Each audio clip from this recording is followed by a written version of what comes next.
তৃণমূল কংগ্রেসে প্রবীণ নেতা ও যুব নেতাদের মধ্যে অভ্যন্তরীণ লড়াইয়ের মধ্যেই মুখ খুলেছেন পশ্চিমবঙ্গের মুখ্যমন্ত্রী তথা দলের প্রধান মমতা ব্যানার্জি। তিনি বলেছেন, তার উত্তরসূরি কে হবেন সে সম্পর্কে সিদ্ধান্ত নেবে দল।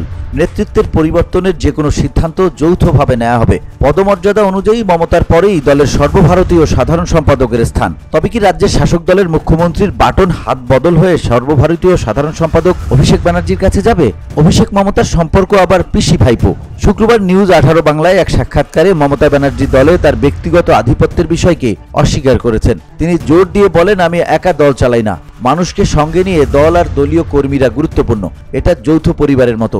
আমিত্বে বিশ্বাস করি না, সকলকে নিয়ে চলতে হবে। তাই দলের সবাই মিলে এটা ঠিক করবে। যদি বলি আমি একাই সিদ্ধান্ত নেব, তা তো ঔদ্ধত্যের কথা হবে।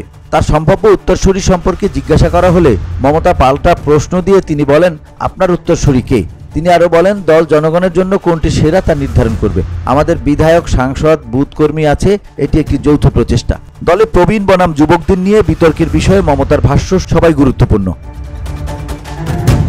VOD Bangla news desk.